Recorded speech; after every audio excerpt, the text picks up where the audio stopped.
Relationship love marriage ಬಳಿಕ ಗಂಡ ಹೆಂಡತಿ ಚೆನ್ನಾಗಿರಬೇಕೆಂದರೆ ಇದನ್ನು ಮಾಡಿ ಸಾಕು. ಪ್ರೀತಿ ಲವ್ ಇದ್ದಾಗ ಇಡೀ ಜಗತ್ತು ಸುಂದರವಾಗಿ ಬ್ಯೂಟಿಫುಲ್ ಕಾಣುತ್ತದೆ.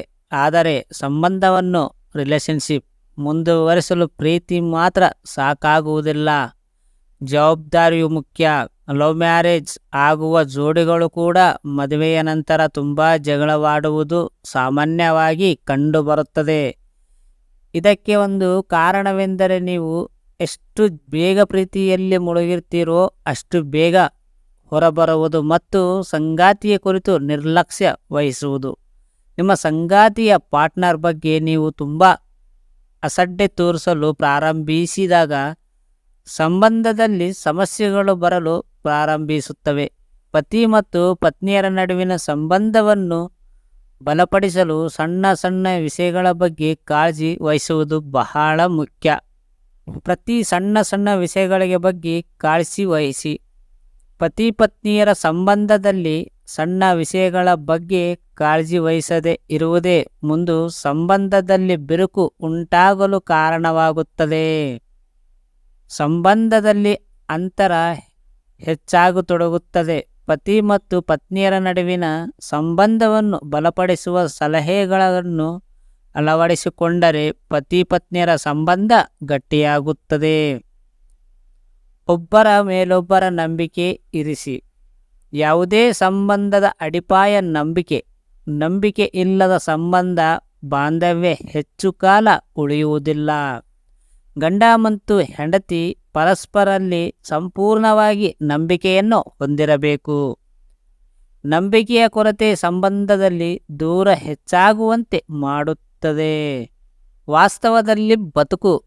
ಅನೇಕರು ಸಿನಿಮಾಗಳ ಪ್ರೀತಿಯನ್ನು ನಿಜವೆಂದು ತಪ್ಪಾಗಿ ಭಾವಿಸುತ್ತಾರೆ ಮತ್ತು ಮದುವೆಯ ನಂತರ ತಮ್ಮ ಸಂಗಾತಿಯಿಂದ ಅದನ್ನೇ ನಿರೀಕ್ಷಿಸುತ್ತಾರೆ.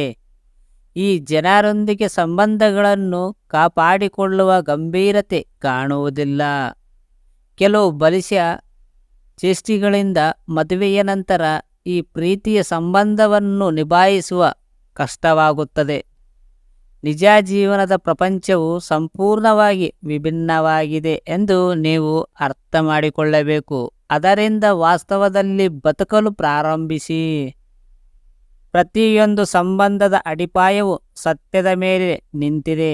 ಹೀಗಿರುವಾಗ ಸಂಗಾತಿಗೆ ಸುಳ್ಳು ಹೇಳಿ ಕೆಲಸ ಮುಗಿಸಿ ಬಿಡುತ್ತೇನೆ ಎಂದುಕೊಂಡರೆ ಅದು ಸಾಧ್ಯವಿಲ್ಲ. ಒಂದು ದಿನ ನಿಮ್ಮ ಸುಳ್ಳು ಅವರಿಗೆ ಗೊತ್ತಾದರೆ ನಿಮ್ಮ ಸಂಬಂಧವು ಸಂಪೂರ್ಣವಾಗಿ ಛಿದ್ರವಾಗುತ್ತದೆ. ನಿಮ್ಮ ಸಂಬಂಧವನ್ನು ಸತ್ಯದ ಆಧಾರದ ಮೇಲೆ ಮಾತ್ರ ನಡೆಸುವುದು ಉತ್ತಮ. ನಿಮ್ಮ ಸಂಗಾತಿಯ ನಂಬಿಕೆಯನ್ನು ಗೆಲ್ಲಿರಿ ಮತ್ತು ಅವರಿಂದ ಏನೇನು ಮರೆಮಚ್ಚುವುದು ಬೇಡ. ಒಬ್ಬರನ್ನೊಬ್ಬರ ಗೌರವಿಸಿ. ನಿಮ್ಮಿಬ್ಬರ ನಡುವೆ ಎಷ್ಟೇ ದೊಡ್ಡ ಜಗಳ ನಡೆದರೂ ಒಬ್ಬರನ್ನೊಬ್ಬರು ಗೌರವಿಸುವುದು ನಿಲ್ಲಿಸಬೇಡಿ. ಜಗಳದ ಸಮಯದಲ್ಲಿಯೂ ಪದಗಳ ಘನತೆಯನ್ನು ಯಾವಾಗಲೂ ನೋಡಿಕೊಳ್ಳಿ.